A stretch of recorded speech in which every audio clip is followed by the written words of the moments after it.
awesome sorcerers, it has been a very long time, right? So let's give you an update.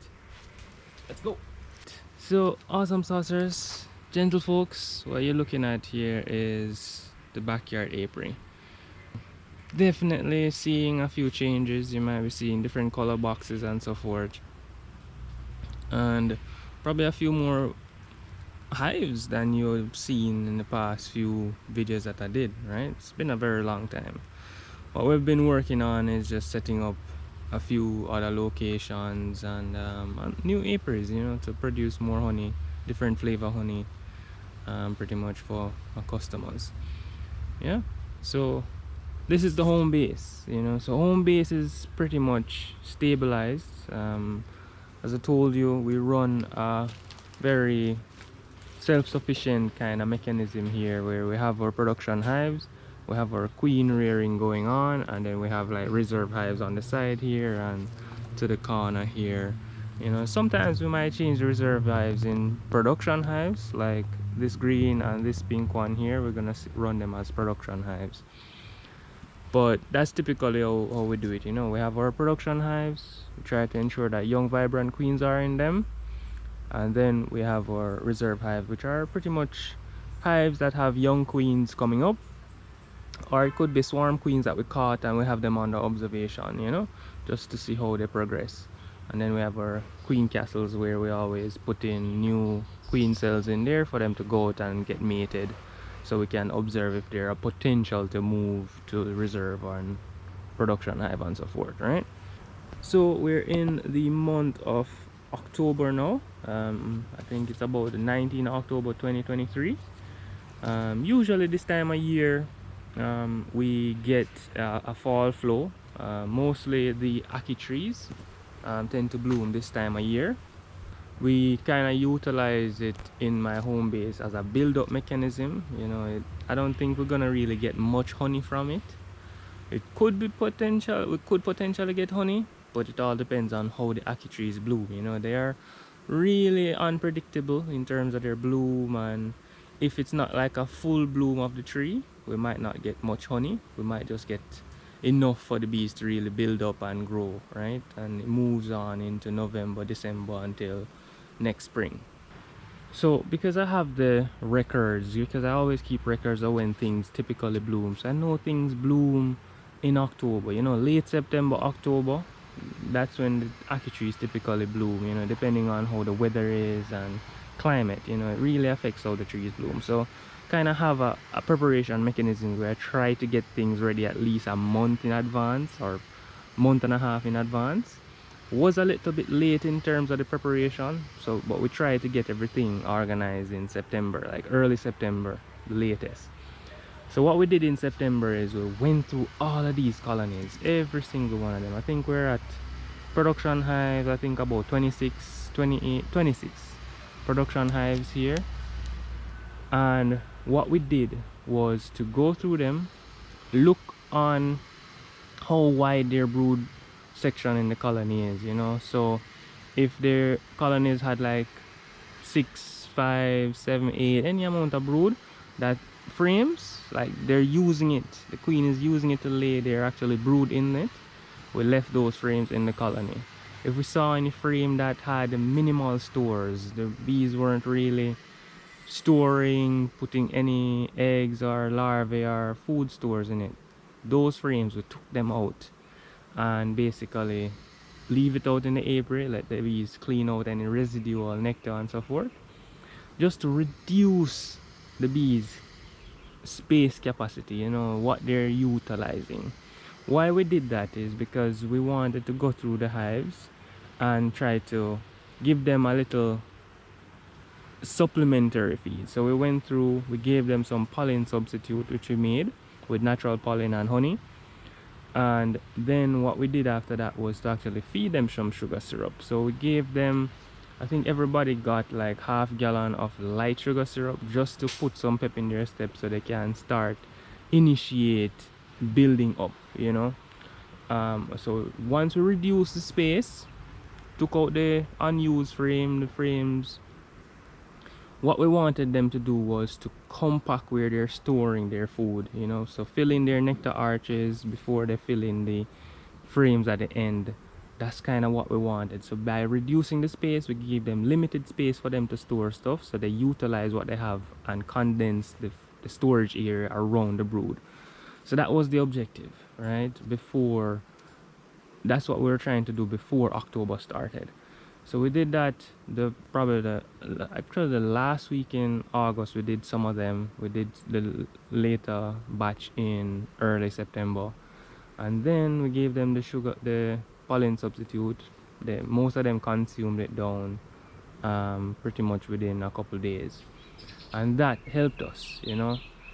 Now what we did that for everybody: resource hives, production hives, and so forth.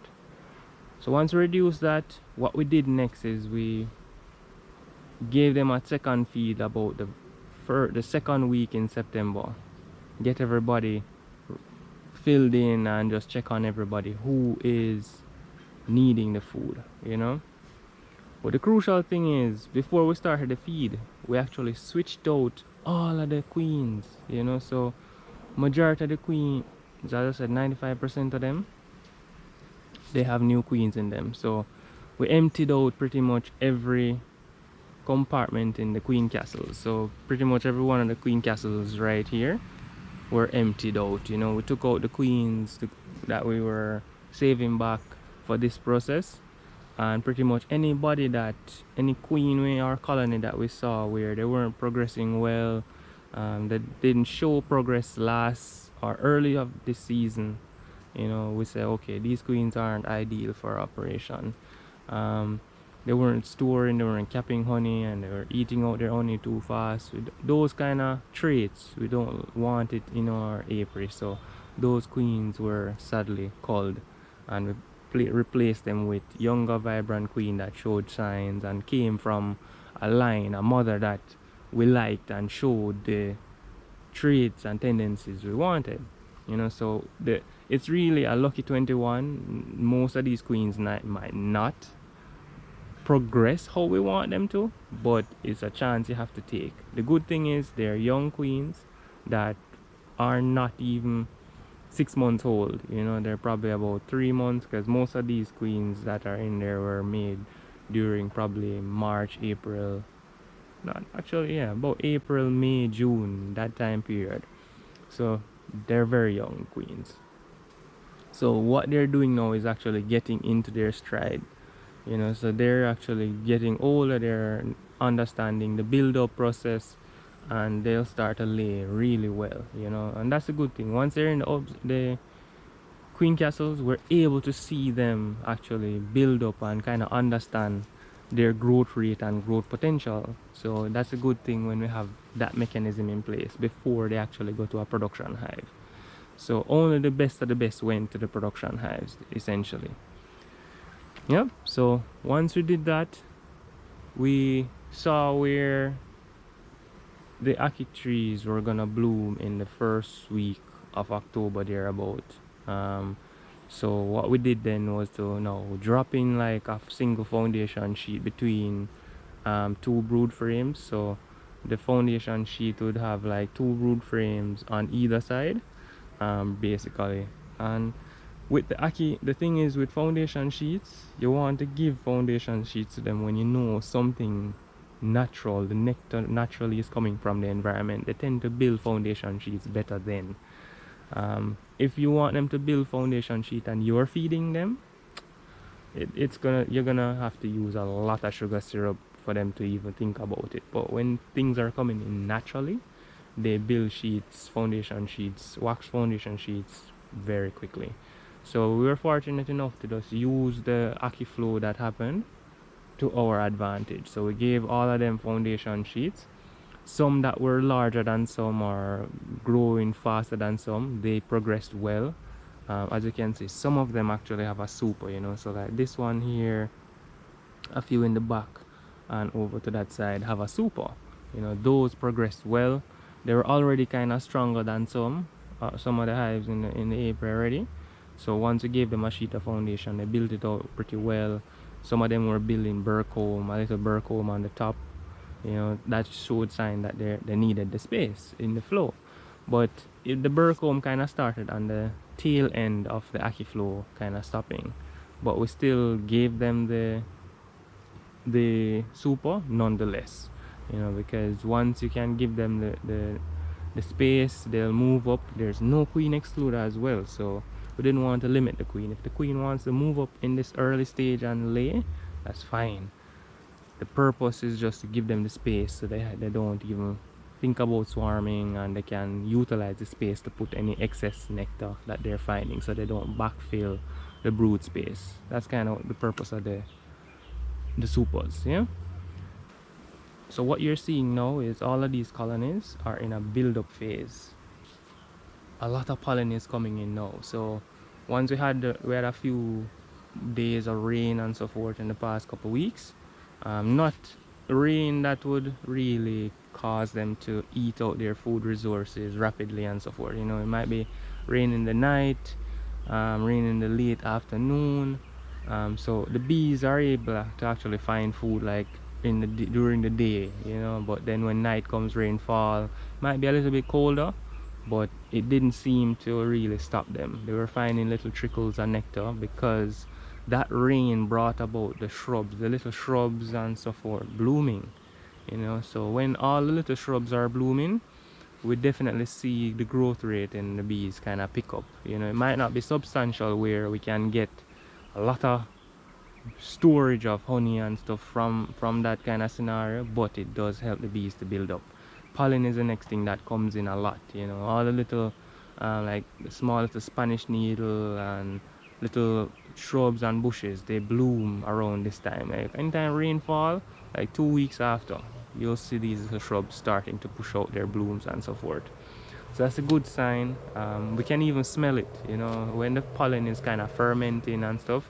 There's always this little nice aroma that expels from the colonies when you're around. It's not just the honey smell, you know. It's definitely, you can have, there's a particular scent when certain pollen is being fermented that you can smell. So we know they're getting the pollen. We can even we see it in the combs as well when we do inspections, you know. So definitely know this area is getting the pollen it needs right now. So right now we know the ackee trees are going to bloom again. As I said, we're in we're in late October. This is typically the time when the ackee tree usually blooms, and it comes out in a full bloom, or probably a 70 to 90% bloom of the trees, you know. So let me see if I can show you some of the blooms here. They're not full as yet, but I think I might be too far for you to see it. But yeah, see the little bloom. Let me see if I can show you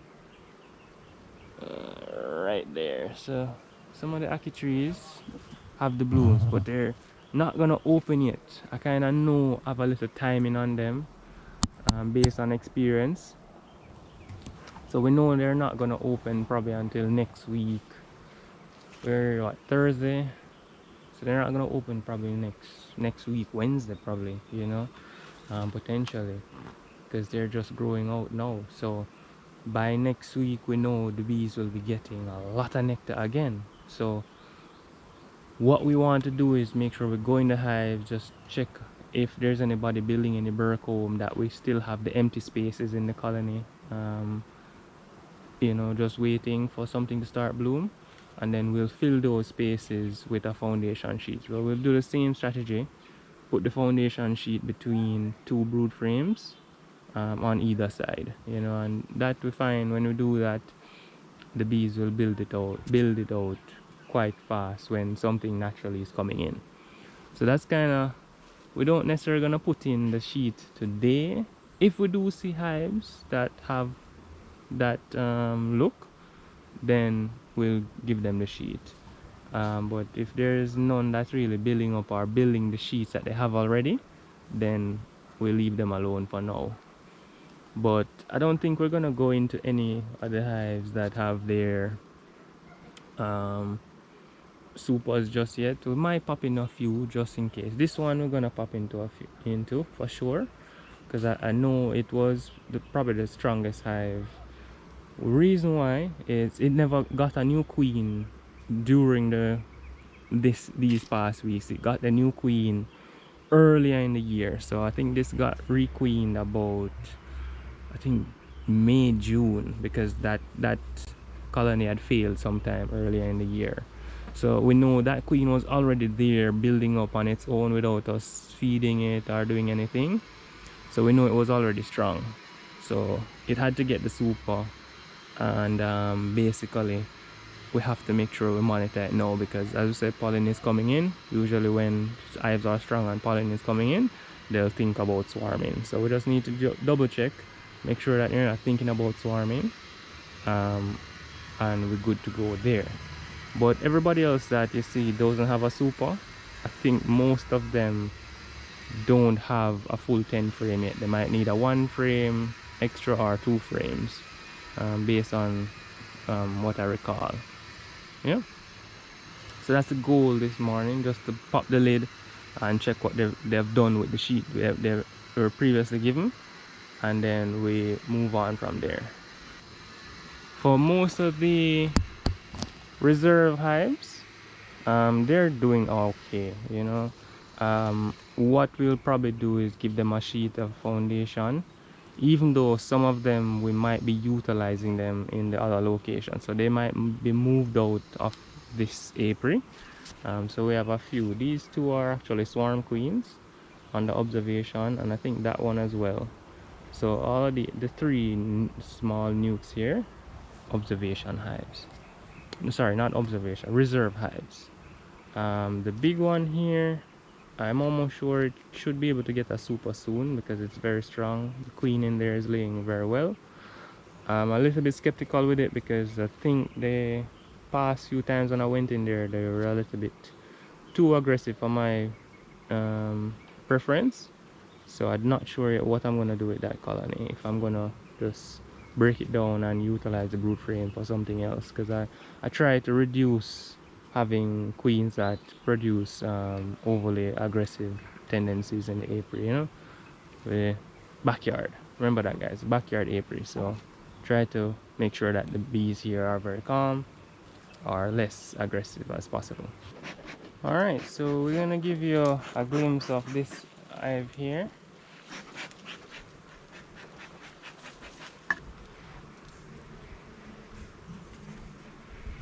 Yep, so that's how this hive is looking.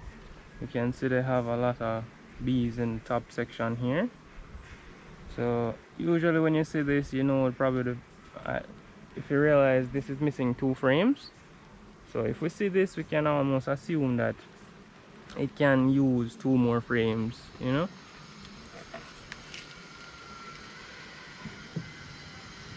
We always use that as a gauge. So if we go into a hive and we see there's a lot of bees on the top roof, we know that those are bees that are pretty much idle, and they could be on another frame, you know. So if we have missing frames, we'll fill that spot. If we fill here with frames and we still see bees in the top and stuff in large portions, that means we need to add a super on, you know, and give those bees work to do.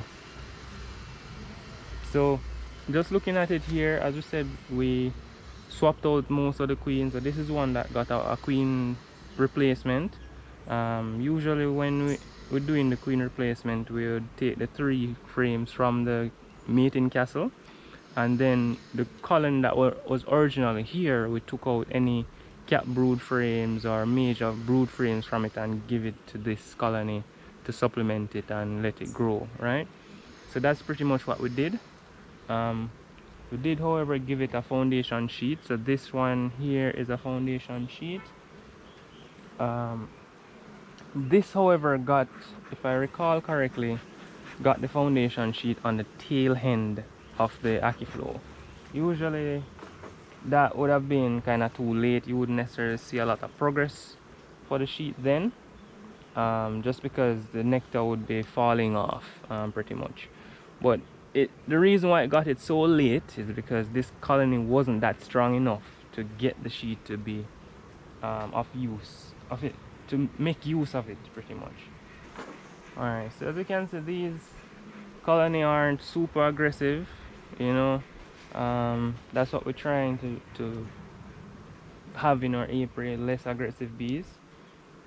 So let's take a look at this sheet.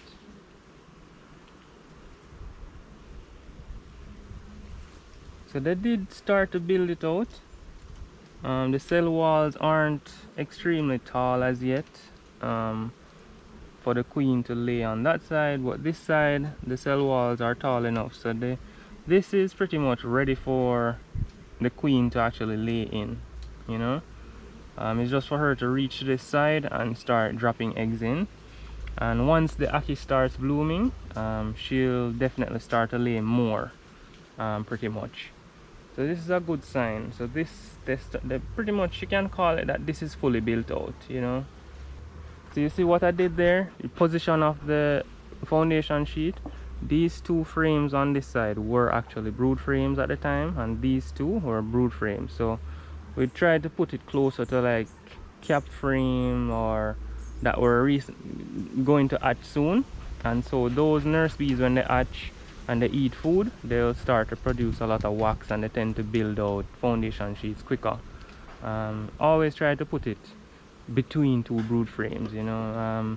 Sometimes if nothing isn't going on in the environment, they might not want to build it out, and that might cause a split in the brood section of the box. But if things are blooming naturally in the environment, they'll easily build that out. Once the food is coming in and they're getting the resource they need to produce the wax, they'll easily do that.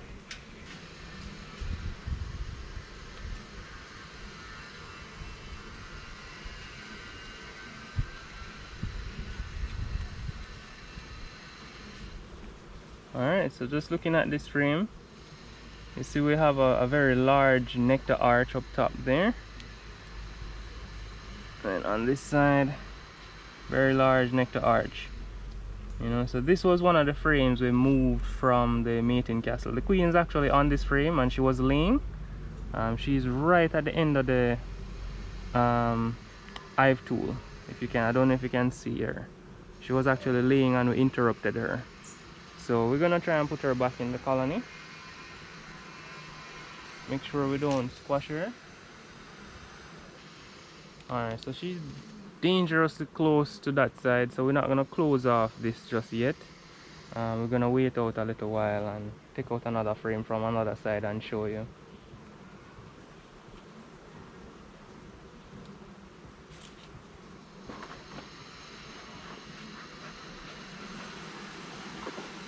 Alright, so let's see if we can show you another frame on the side here. Let's see what they're doing with this frame.